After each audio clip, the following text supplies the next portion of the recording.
Hello and welcome to NTD News Today. Kevin Hogan here. Let's take a look at our top stories. The Senate voting today whether to start debating the $1 trillion infrastructure bill. Democrats say it's time to get the ball rolling, but why are Republicans reluctant? The Defense Department's watchdog office wants to determine if the president's nuclear football is secure enough. The office wants to make sure it doesn't fall into the wrong hands. The end of the war in Afghanistan brings calm to a minister at a base in Delaware. He says he prays for a time when men and women do not die at the hands of war. After Jeff Bezos' glorious flight into space, he was criticized on the ground for his post-flight remarks. We'll bring you what he said and how some responded.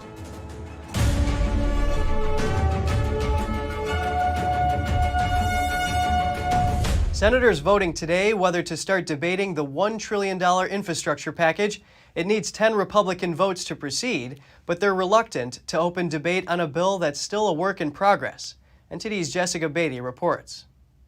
The bipartisan infrastructure deal senators brokered with President Biden appears to be hanging by a thread. Republicans preparing to block Wednesday's vote to proceed. Senator Jerry Moran spoke to Fox News Tuesday. I guess the reality is there's not quite a plan yet for how it's going to be paid for. And we need to see words on paper and we need an agreement. We're not there yet. To pay for it, Biden is proposing a tax hike on corporations and the wealthy, which is not popular among Republicans. This administration can't say the word socialism because they've been embracing socialism for the 6 months that Joe Biden has been president. But Democrats say it's time to at least start debate. It's a sign of good faith from both sides that negotiations will continue in earnest and both sides are committed to reaching an outcome. Biden and a group of bipartisan senators agreed to the $1 trillion spending package in June. It includes funding for highway, water systems, and other public works projects.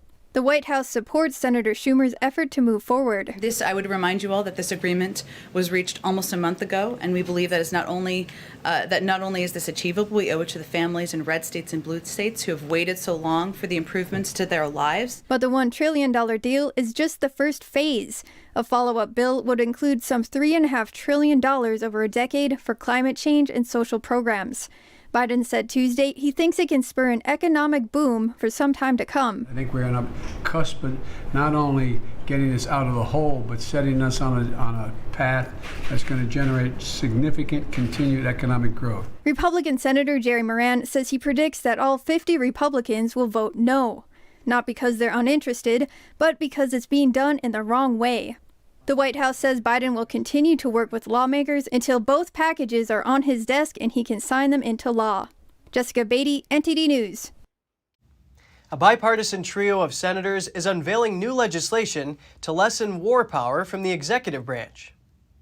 With the United States engaging in military interventions all over the world, with barely any debate in Congress or in the public about the costs and potential unintended consequences of those interventions.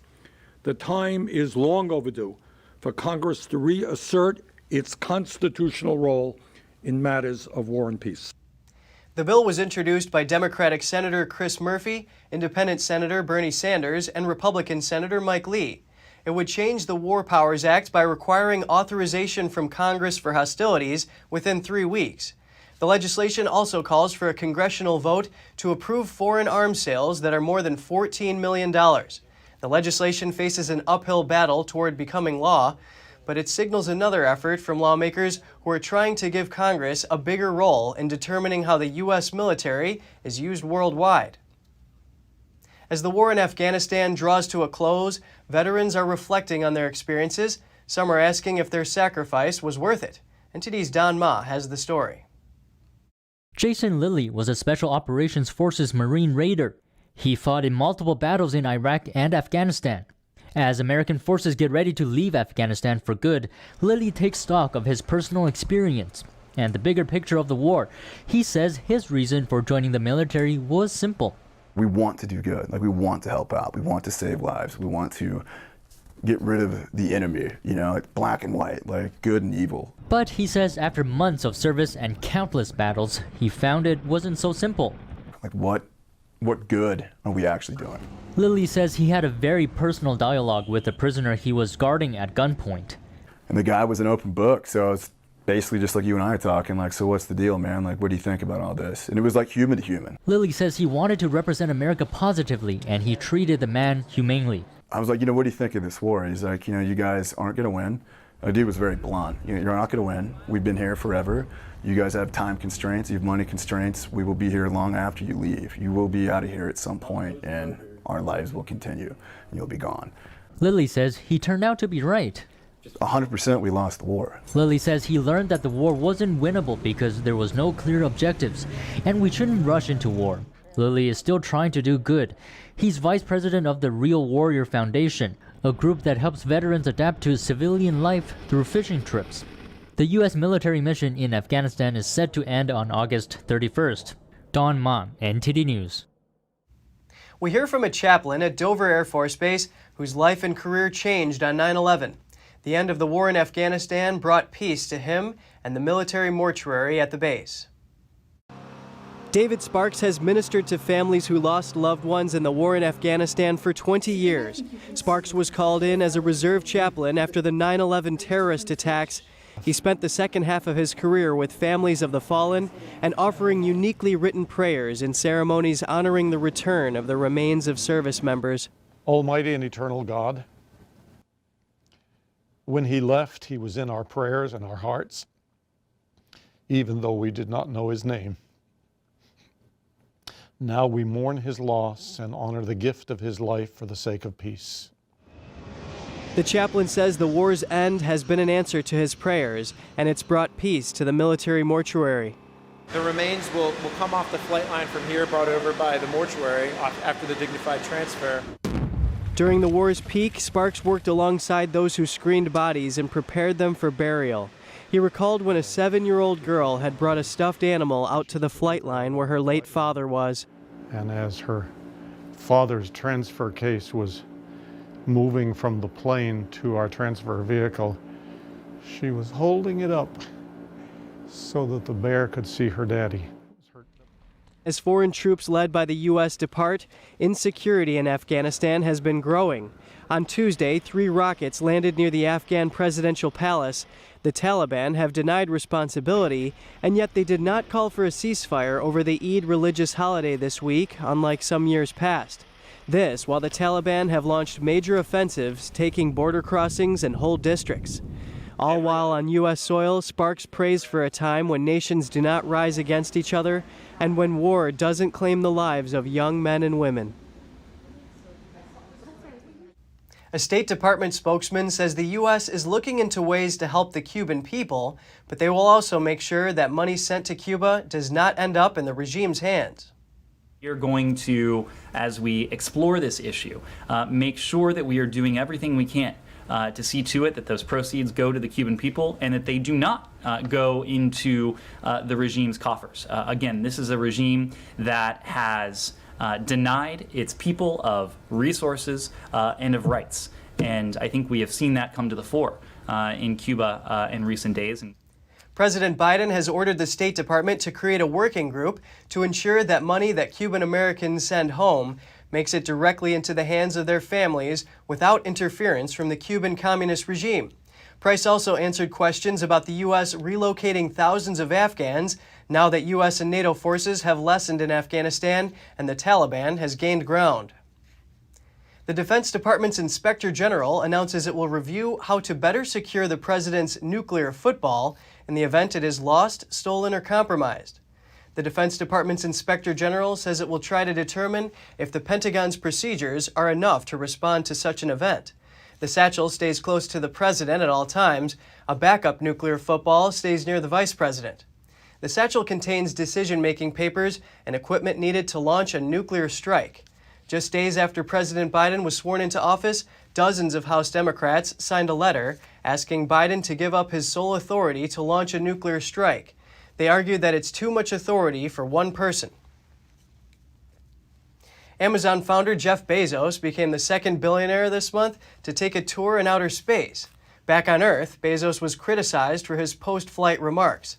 NTD's Colin Fredrickson has the story. After Jeff Bezos came back to Earth from his pioneering space flight, he thanked some of the people who helped send him there. I want to thank every Amazon employee and every Amazon customer, because you guys paid for all of this. Despite the laughter, Bezos didn't appear to catch on to the irony in what he said. Seriously, for every Amazon customer out there and every Amazon employee, thank you from the bottom of my heart very much. But some Democrat politicians jumped at the chance to roast him for it. Representative Alexandria Ocasio-Cortez tweets, yes, Amazon workers did pay for this, with lower wages, union busting, a frenzied and inhumane workplace. Senator Elizabeth Warren accused Bezos of not paying taxes, and Representative Earl Blumenauer used the occasion to introduce a bill to tax space tourism, saying the trip produced no scientific value. But former Assistant Secretary of the Treasury for Public Affairs, Monica Crowley, says there is value. She tells The Hill it's an apolitical triumph of American individualism, ambition, perseverance, technology, creativity, and entrepreneurship, saying Bezos started out at McDonald's with hard work and big dreams. Colin Fredrickson, NTD News. The Delta variant now accounts for more than 80% of new CCP virus cases in the U.S. That's according to Dr. Anthony Fauci. He testified at a Senate hearing Tuesday, and things became heated between him and Republican Senator Rand Paul over NIH funding to the Wuhan lab. Let's listen in. Dr. Fauci, as you are aware, it is a crime to lie to Congress. Section 1001 of the U.S. Criminal Code creates a felony and a 5-year penalty for lying to Congress. This research matches, these are Dr. Ebright's words, this research matches, indeed epitomizes, the definition of gain-of-function research done entirely in Wuhan, for which there was supposed to be a federal pause. Dr. Fauci, knowing that it is a crime to lie to Congress, do you wish to retract your statement of May 11th where you claimed that the NIH never funded gain-of-function research in Wuhan? Microphone. Your microphone. Senator Paul, I have never lied before the Congress, and I do not retract that statement. This paper that you are referring to was judged by qualified staff up and down the chain as not being gain of function. So let me finish. You take an animal virus and you increase its transmissibility to humans. Right. You're saying that's not gain of function? Yeah, that is correct. And Senator Paul, you do not know what you are talking about, quite frankly. And I want to say that officially. You do not know what you are talking about. How you can say that is not gain of function? It is not. It's a dance, and you're dancing around this because you're trying to obscure responsibility for 4 million people dying around the world from a pandemic. If the point that you are making is that the grant that was funded as a sub-award from EcoHealth to Wuhan created SARS-CoV-2, that's where you are getting. Let me finish. We don't know. Well, we don't wait know a minute. If it did come from the lab, but all the evidence is pointing that it came from the lab, and there will be responsibility for those who funded the lab, including yourself. I totally This committee will allow the witness to respond. I totally resent the lie that you are now propagating, Senator.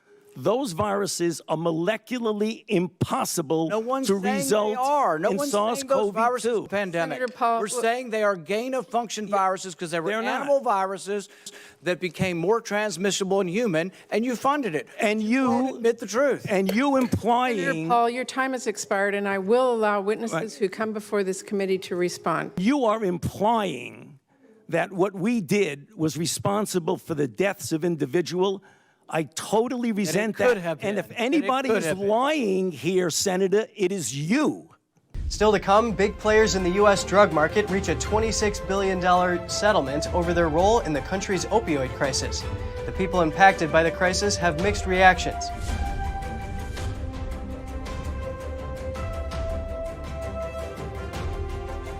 It matters now more than ever. Constitutional experts and rights defenders spoke at the event. Stay tuned for more.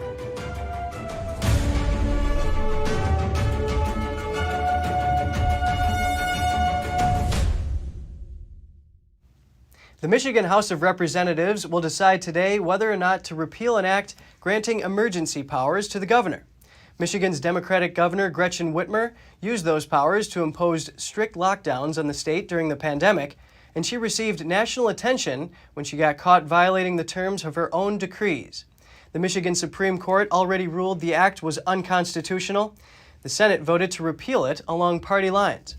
A group called Unlock Michigan collected almost 350,000 signatures to allow voters to determine the fate of the act in the next general election. If the House does vote to repeal, it would not be subject to the governor's veto, and ballot measures would be unnecessary.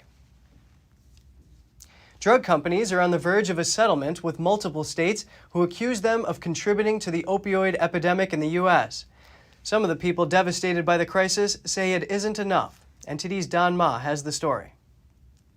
Randy Anderson is a former opioid addict who's been working against the epidemic since 2015.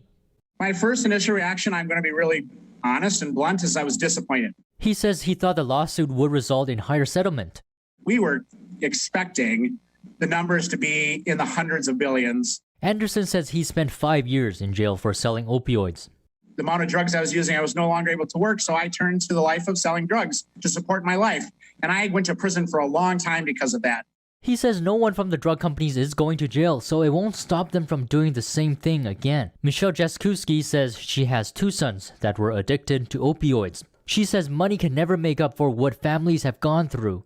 It won't make up for the loss of lives, and I know so many other moms that are in this situation where they actually lost a child or lost a loved one. She says it's a lot of money that can be used to help people. Hopefully it'll be enough where people can start getting better access to treatment and things like that at the local level where, you know, entire cities and counties have just been decimated in some cases. Drug maker Johnson & Johnson, along with the 3 biggest drug distributors in the U.S., are part of the $26 billion agreement. The money will be distributed to states based on population and the severity of the crisis. The states will then decide how to allocate the money. Anderson says the most important thing now is to make sure the money goes to families hurt by the crisis and programs to help people recover. Don Ma, NTD News. One of America's top toy sellers is in a bit of hot water. A contractor working for Hasbro says he was required to watch a video about introducing kids to critical race theory through products. NTD's Miguel Moreno has that story and Hasbro's response. And I've always thought it was just... David Johnson is a packing engineer working for Hasbro. He recently leaked this company video to Project Veritas, calling it unnecessarily divisive. At the age of 5, children show many of the same racial attitudes held by adults. By this age, children are really also sensitive to the status of different racial groups in our society and show a high status bias towards white people, which is the socially privileged group in our society. Johnson says that in his view, they're implying that 5-year-old children are just as racist as adults, and that the speakers are trying to use Hasbro to market these ideas to children. The 2 speakers in the video are co-founders of The Conscious Kid, a group that says it dedicates itself to equity and promoting healthy racial identity developments. Hasbro got back to us, saying Project Veritas's report mischaracterizes Hasbro and our values. This was not a mandatory training session. As always, the views expressed by external speakers are their own and do not necessarily reflect the views of the company. We asked if they agreed with the views expressed by The Conscious Kid, but they didn't say. You can see it, there's parents rising up around, I'd say the country, but actually just the entire Western world, because of how far critical race theory has just spread throughout our institutions. And parents really need to pay attention to this. Johnson says he was suspended for the moment while Hasbro investigates the leak, which may have violated his contract. Miguel Moreno, NTD News. The Epoch Times hosted an in-person event in New York City called Defending the Constitution, Why It Matters Now More Than Ever. The event included constitutional experts and rights defenders who have taken steps to preserve the Constitution. NTD's Jason Perry has the story. The event kicked off with Alan Dershowitz, a Democrat who taught at Harvard for 50 years. Today, Facebook and Twitter and YouTube say they have the right to censor. They have the right to take the President of the United States and the ex-president off their platforms at the same time that they promote Reverend Farrakhan and the head of Iran and repression in China and all kinds of other repressive measures. And we shouldn't be allowing elitists to determine what we read, what we see, and what we hear. and Che An, the pastor who battled in court and got churches reopened during the lockdowns. His father was arrested for being a pastor in communist North Korea, so he understands the value of having freedom of speech. A lot of times, unless we understand what communism is all about, you really can't really understand why some of the people that are taking a stand for freedom and First Amendment rights are doing so. President of Wall Builders Timothy Barton tried to clear up some misconceptions of America's history of slavery. Is there are literal people who argue today the Declaration of Independence, when Jefferson said that all men are created equal, he was only talking about the white men. Go back and read his original draft, because he emphasized who he was talking about, who these men were. Jefferson, contrary to what a lot is told today, Jefferson actually advocated against slavery most of his life, that a lot of people have no idea, but even... He went on to say that 11 of the 13 original colonies opposed slavery, but at that time, the former president of the Continental Congress, John Hancock, wanted the Declaration of Independence to be unanimous among the 13 colonies. And at that time, South Carolina and Georgia had not yet tried to end slavery. Members of the audience were happy they attended the event of such a unique setting. Everybody found a home here tonight. It's beautiful. People were able to disagree in public and not try to kill and or cancel each other. Well, I thought the event was wonderful.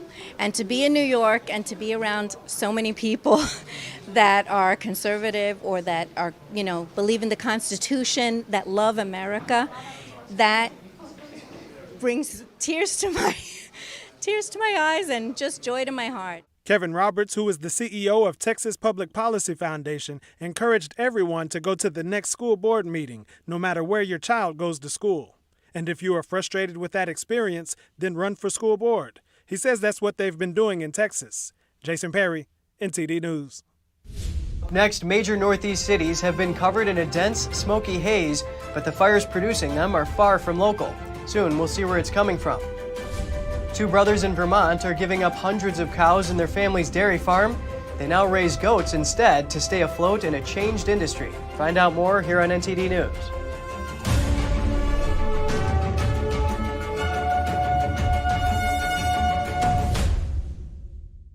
Hello, I'm Mike Lindell, inventor of MyPillow. Thanks to your support, you've helped make MyPillow become one of the fastest growing companies in America. I'm interrupting this commercial right now. Retailers have canceled MyPillow, and to thank you for your support, I'm going to pass the savings directly on to you. For example, you get my 6-piece towel sets, regular $109.99, now only $44.98, or MyPillow dog beds for as low as $19.99 with your promo code.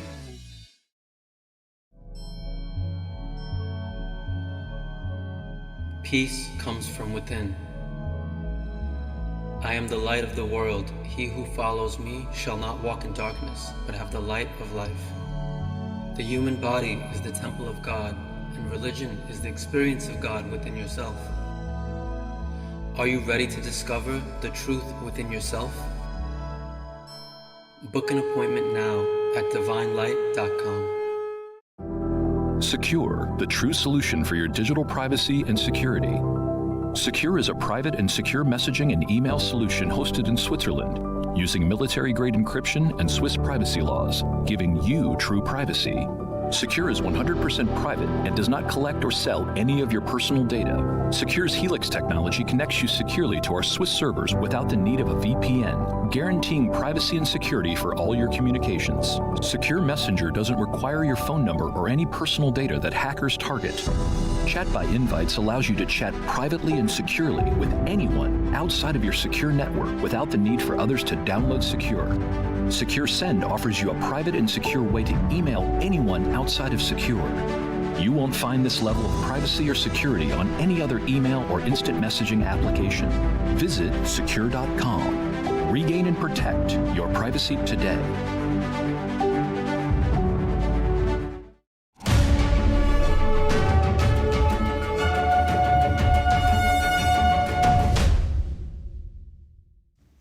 We have an update on disgraced movie mogul Harvey Weinstein. Following his rape conviction, the man has traveled thousands of miles to face sexual assault charges on the West Coast. Former Hollywood producer Harvey Weinstein was extradited from New York to Los Angeles on Tuesday to face his second trial for rape and sexual assault charges. He is wanted for trial in Los Angeles on 11 charges ranging from 2004 to 2013, including forcible rape and sexual battery by restraint. Weinstein was first convicted of rape and sexual assault in New York last February and sentenced to 23 years in jail. He was one of the most powerful producers in Hollywood before over 80 women came forward with sexual misconduct allegations against him in 2017. Those allegations ultimately led to criminal charges and fueled the wider Me Too movement. Los Angeles police said Tuesday Weinstein had arrived and would be medically cleared before being booked into custody. He had been fighting extradition on medical grounds, citing diabetes and cardiac, back, and eyesight problems. Weinstein's spokesman said Tuesday, quote, "We will be fighting so that Harvey can receive his needed medical care and, of course, so that he can be treated fairly." No date was given for his first appearance in court. If convicted, Weinstein could spend the rest of his life in prison. Massive West Coast fires are spreading smoke all the way to the East Coast. Air quality levels have reached dangerous levels in some areas as firefighters work to contain the blazes. East Coast cities are covered in a dense haze all the way from fires in the West Coast. The jet stream and cross-continental air currents are carrying smoke from 80 large wildfires in 13 western states across the continent.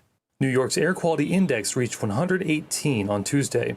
This level of fine particulate matter is unhealthy for sensitive groups such as people with breathing problems. Air quality readings well above 100 were also recorded in other Northeast cities, including Boston, Hartford, and Philadelphia. In Cleveland and Detroit, the air quality index topped 125. Smoke is coming from blazes such as the massive Bootleg Fire. The fire is nearly 388,000 acres large, about half the size of Rhode Island. Nearly 2,200 personnel have managed to contain 30% of it. According to the National Interagency Fire Center, almost 20,000 personnel are battling the western wildfires. Faced with unstable milk prices and rising costs, some dairy farms in the United States are going out of business, but others are staying afloat thanks to a creative change, switching to goats. Here's more. Inside this barn at the Jonesland farm in Vermont, baby goats burst out bleeding as they wait to be fed. The Jones family, the farm's owners, have been raising dairy cows for 150 years. But in the face of fluctuating milk prices and rising costs, they're making a change. 3 or 4 years ago, we kind of was looking into trying to do something different because for us, cows just weren't working anymore. So we started doing some investigation into goats and spent about 2 years studying it before we decided to do it. The farm now houses more than 500 goats. Twice a day, they walk to the newly constructed nanny milking parlor to be milked. The Jones brothers, Brian and Stephen, delivered their first batch of goat's milk earlier this year to the Land O'Lakes' own Vermont Creamery. They say the goats are easier to raise than cows. The animals require less feed and have a shorter lactation period. That means milking an average of 250 days a year, compared to over 300 days on average for cows. Goats have a lot more personality than cows do. Very curious, will come up to everybody that walks in the barn and always wants to nibble on something, and just that's their nature. According to the U.S. Department of Agriculture, the country's number of dairy cow farms has fallen by more than half since 2003.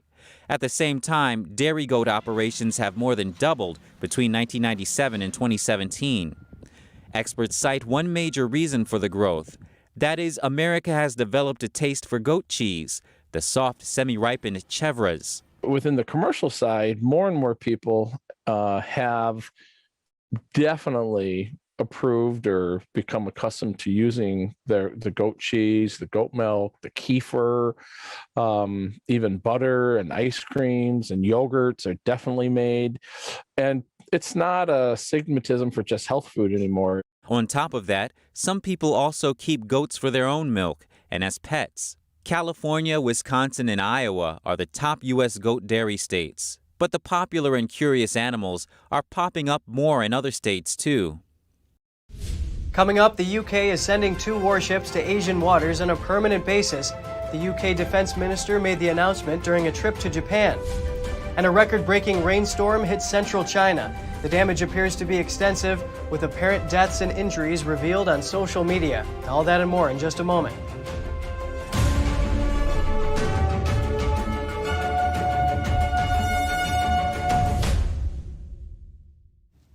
A top executive at the pro-democracy newspaper Jimmy Lai founded has now been arrested. Here's the latest from Hong Kong.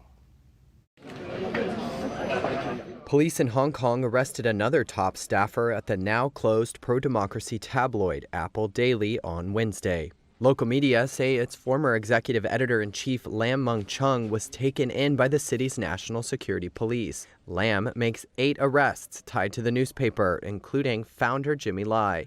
In a statement, police said that they arrested a 51-year-old former newspaper editor on suspicion of, quote, conspiring to collude with foreign countries or foreign forces to endanger national security. Next Digital, which published Apple Daily, did not immediately respond to a request for comment. The popular tabloid folded after several hundred police raided its headquarters last month and froze the company's assets and bank accounts. Its last print edition was published 1 week after. Police have said dozens of the paper's articles may have violated the city's Beijing-imposed national security law, the first instance authorities have leveraged the legislation against local media. A record-breaking rainstorm hit central China, causing extensive damage. Unlike the Chinese official media outlet reports, apparent deaths and injuries are revealed through social media. A flood also caused the explosion of a local chemical plant. Some even said it resembled a nuclear explosion. NTD's Tiffany Meyer brings us more on the story. A record-breaking rainstorm hit central China.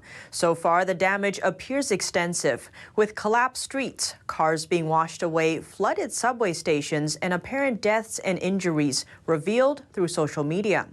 Storm clouds dumped a whopping 8 inches of rain on the city of Zhengzhou in just 1 hour on Tuesday. That's equal to 1/3 of the area's yearly average rainfall. 5 national weather stations in the province saw the highest daily rainfall reports since their establishment. An analyst from the Central Weather Station commented on the extreme conditions online, writing on Twitter that this is the strongest rainfall he's seen in his entire career. Video shows torrents washing away cars and flooding subway stations. Media reports say the floodwaters reach nearly 40 inches deep in some parts of the city, and it's only getting worse as the rains refuse to let up. One video shows a street as it collapses amid the rainstorm, seemingly devouring several people.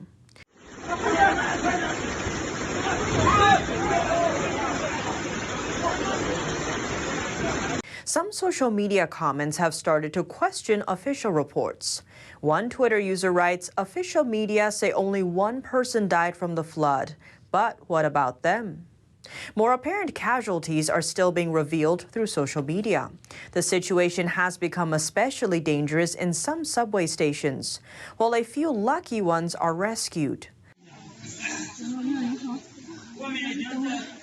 Amid the turmoil, the country's main state-backed broadcaster, China Central Television, has been busy reporting about flooding in Europe and has claimed the Chinese citizens who were trapped in the subway tunnels have been safely evacuated.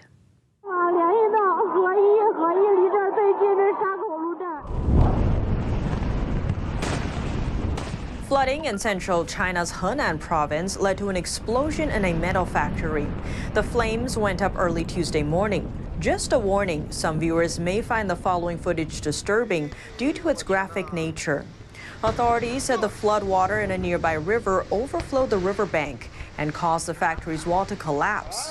When the water flooded the high-temperature solution in the alloy tank, it set off the explosion. Some local residents said the explosion shattered windows miles away, and window frames almost fell off. Others said the explosion caused a huge shaking, and they were woken up by it. They felt as though there was an earthquake. Chinese state-run media haven't reported any casualties. NTD cannot independently verify the casualties. This explosion isn't an isolated case. Massive explosions in chemical plants occurred frequently in China, causing heavy casualties. According to Chinese state-run media, between 2016 and 2018, there were more than 600 accidents in chemical companies in the country. In 2019, a chemical plant exploded in a town in eastern China's Jiangsu province. According to Chinese state media, it led to about 80 deaths. And 5 years before that, again in the same province, a serious explosion happened in another chemical plant, causing almost 100 deaths. And then in 2015, just 80 miles east of Beijing, a chemical plant exploded in Tianjin City. Almost 170 people died. The UK will permanently deploy 2 warships in Asian waters. That's after their Queen Elizabeth aircraft carrier traveled to the Indo-Pacific. The UK Defense Secretary announced the decision Tuesday on a visit to Japan. NTD's Coast Temenes brings us the details. As the Royal Navy's Carrier Strike Group sails to the Far East, the British government is sending stronger signals of its strategic tilt towards the Indo-Pacific region. On a visit to Tokyo, Defense Secretary Ben Wallace said the UK will deploy 2 ships in the region on a permanent basis. Following on from the strike group's inaugural deployment, the United Kingdom will permanently assign 2 ships in the region from later this year, as well as contributing a littoral response group in the coming years to come. In a recent policy review, the government said it will engage more deeply in the Indo-Pacific region in response to the Chinese regime's increasingly aggressive behavior. Wallace says Britain and Japan share a common interest in defending international order. The UK's Indo-Pacific tilt has similar objectives to Japan's own long-standing free and open Indo-Pacific vision, as both our countries seek to protect and uphold the rules-based international order. Britain's Carrier Strike Group, led by the Queen Elizabeth aircraft carrier, is on its maiden voyage to the Far East. Wallace told the Times newspaper that the British fleet will sail on any route defined as legitimate under international law, regardless of China's expansive territorial claims. He says Britain has a duty to insist on freedom of navigation in international waters. Cost Temenes, NTD News. Next up, Britain's Royal Swan Census returns after a year-long hiatus. Participants catch, weigh, measure, and check the swans for disease before releasing them back into the River Thames. A French doctor develops a robotic sea cleaning boat. It is only the size of a suitcase, but it can eat all kinds of garbage floating on the surface of the water. More on that in just a minute.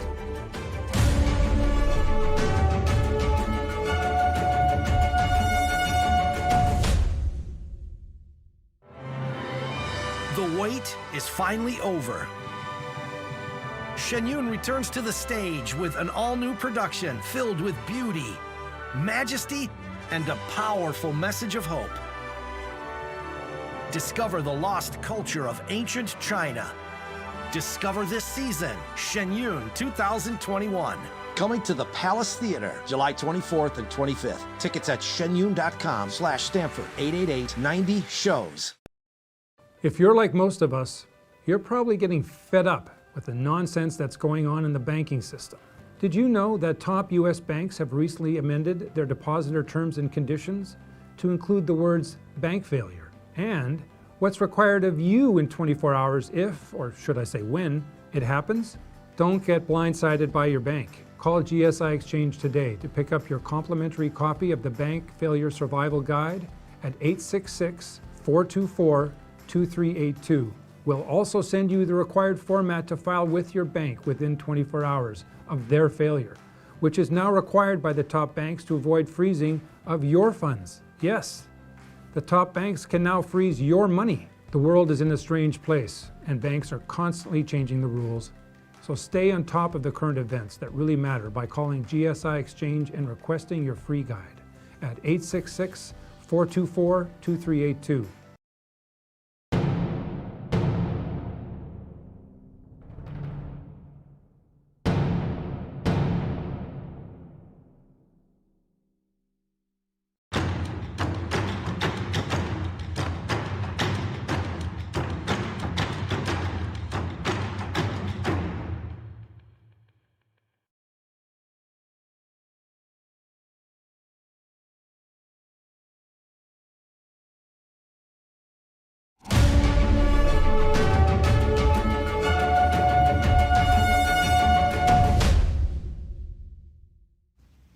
Britain's Royal Swan Census is back on the River Thames a year after it was put on hold due to the pandemic. NTD's Andrew Thomas reports. The tradition dates back to the 12th century, originally a way for the monarchy to ensure a supply of swan meat to serve at feasts and banquets. These days, Britain's swan census is carried out for conservation purposes. We've seen more problems with shootings of swans in the lockdown period than we've ever seen before. And we've had pollution problems, which has been higher than ever before. So we have had quite a few problems. During swan upping, cygnets, or young swans, are plucked from the water, measured, weighed, checked for disease, and marked with a number. Data from the census is collected to assess the growth of the swan population. Until the end of this week, we won't know all the data. I mean, we're collating it now. We're only sort of a quarter of the way through, so it's not very far yet. Last year's count was cancelled due to the pandemic, and the swans have faced increased threats, with more people spending time by riversides as an escape from lockdowns. Since lockdown, we faced a lot of shootings, quite a lot at the beginning of lockdown. It still happens, the shootings are still happening, but not as bad as it was at the start. And at the moment, our biggest problem is pollution. We're having a lot of cooking oil incidents, diesel in the river. Other hazards include getting caught in fishing gear or being attacked by dogs. But the event's return has been exciting. Going up the river again is absolutely brilliant. And of course, all the men enjoy it. It's hard work. As you can see, it's a wonderful day, but it's very, very hot. So it's hot work, but it's good. And we're looking after the population of swans. Last year was just the second time the annual count had been cancelled in centuries. The event even went ahead during World War II. Andrew Thomas, NTD News. A group of animal fossils living 167 million years ago have been discovered at a site in Cotswolds, England. Experts say the discovery is the largest and most important find of exquisitely preserved Jurassic echinoderms, or animals, ever found. They believe the site was once a warm, relatively shallow sea. Amongst the findings were a type of feather star, a brittle star, and a sea cucumber. Scientists say those animals are new species unknown to them. So far, the team has spent 3 days excavating the site. They have collected approximately 100 slabs for future studies. Archaeologists in England have identified a near-complete Anglo-Saxon residence dating back to the early Middle Ages. It's made from caves cut from soft sandstone rock. NTD's Andrew Thomas reports.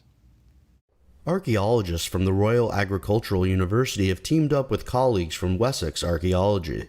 They're conducting detailed surveys of the Anchor Church caves between the English villages of Formark and Ingleby.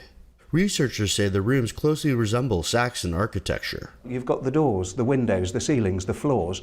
It's fragmentary, it's been knocked around, but it's there. There's no other place, really, in Britain where you can walk into something so old where people were living, cooking, sleeping, eating, and praying. Caves like this are often associated with anonymous medieval hermits. But researchers say in this case there's a legendary association between the caves and St. Hardulf. Scholars identify Hardulf with King Eardwulf, a king of Northumbria who was deposed in the year 806. He's had a very long and eventful career up in Northumbria, surviving executions, committing adultery, murdering people. So now sort of it's a case of he's been deposed as king, so he's come for kind of a quiet retirement, as it were, sitting by the River Trent. Hardulf died around the year 830 and was buried at Brisbane on the hill, just 5 miles from the caves. It's thought that some of the surviving sculptures in the village's church came from his shrine. The area around the nearby village of Rempton was known for intensive Viking activity. Shortly after Hardulf's death, Vikings set up a winter camp at Repton. Archaeologists believe the caves may have been modified in the 18th century, with changes including the addition of brickwork and window frames, and the expansion of some of the wall openings so that well-dressed ladies could pass through. Andrew Thomas, NTD News. A small marine drone tasked with collecting floating trash on the water in French ports, and it's making a splash by easing the workload for local cleanup crews. Here are more details. This small yellow marine drone is weaving around the port of Cassis in southern France. It's called Jellyfish Bot, a robotic sea cleaning boat, and it's only the size of a suitcase. The mastermind behind the design is a PhD holder in underwater robotics and the CEO of the Yaris company. In order to access those places where almost all the trash is concentrated, we designed this robot to be as compact as possible. It measures 70 centimeters in length, 70 centimeters wide, and it can go everywhere. In 2019, the World Wildlife Fund reported that over 600,000 tons of plastic end up in the Mediterranean Sea every year. The jellyfish bot sucks up plastic bags, discarded drink bottles, and even used surgical masks into the net at the back of its hulls. It can reach corners in tight spaces that are inaccessible to cleaners with nets. It's easier for the ports cleaners because they have less material handling to do. They have fewer physical constraints, and especially they don't have to walk around the waters as much. The jellyfish bot has been adopted in several countries, but isn't the only device of its kind. Similar technology has been developed in San Diego and the Netherlands. Russia said it had caught a criminal gang led by a traffic policeman who extorted huge bribes. Footage released of his mansion shows palatial rooms, gaudy decorations, and a gilded toilet. Palatial and garish. Believe it or not, this gilded abode is a Russian police colonel's mansion. Russian authorities said on Tuesday it had caught a criminal gang led by the officer who worked in traffic enforcement. He's said to have extorted huge bribes worth over $250,000. The investigative committee said a traffic police colonel in the southern region of Stavropol had been arrested, along with 6 other people on suspicion of taking large bribes. A senior lawmaker said more than 35 traffic police officers had also been detained. Investigators say the group had issued permits for years to grain cargo transporters in the region in exchange for payments allowing permit holders to ignore regional laws, even when crossing traffic police checkpoints. Police raided 80 properties in the case, seizing large amounts of cash and expensive cars. Coming up, the Tokyo Olympics began today with a softball game. Find out who competed. The Polish team could get sued by its own athletes. Find out why. And the 2032 Olympics were awarded to a new city. Find out which one.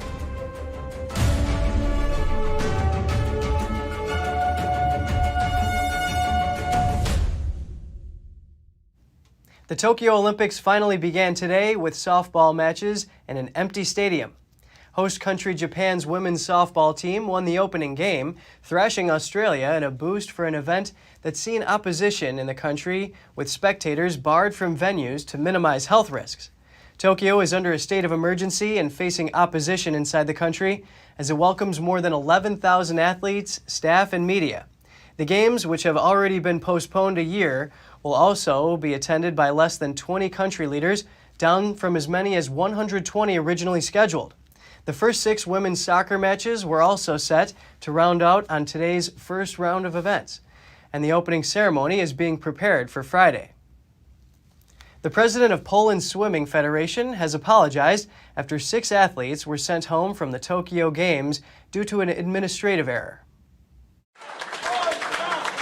6 Polish swimmers have been sent home from the Tokyo Games because of an admin error, prompting an apology from the president of Poland's Swimming Federation, Paweł Slominski. The country sent 23 swimmers to Japan, but was forced to cut the squad down to 17 as per the qualifying rules. Swimmer Alicja Tchórz, who competed in the 2012 and 2016 Olympics, was one of those who found out in Tokyo that her name wasn't on the list.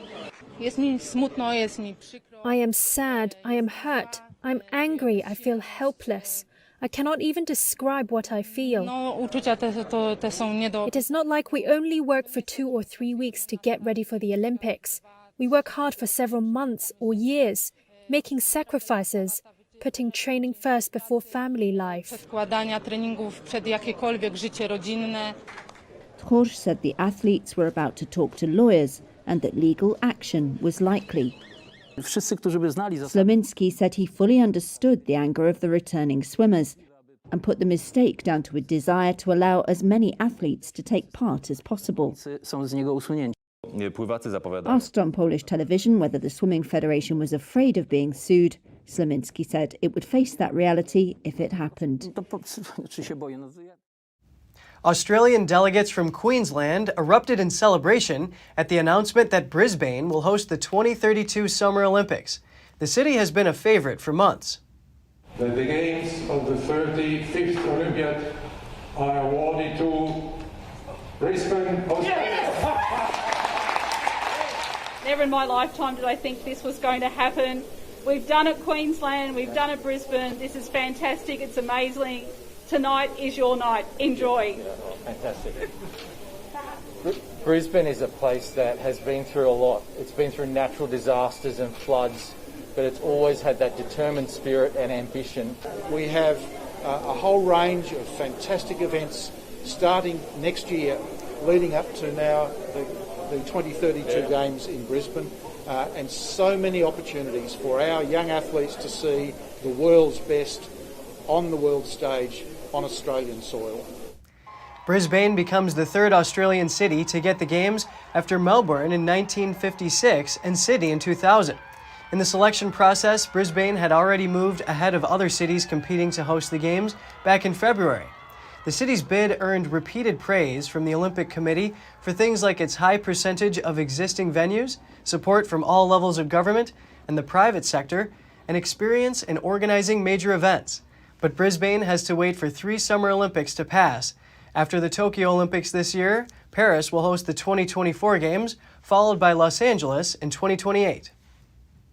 Thanks for watching. At NTD, we're honored to be your source for the news. Catch us again tonight at 6:30 Eastern. In New York City, I'm Kevin Hogan.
We have a new channel. Subscribe to us on YouTube at NTD News.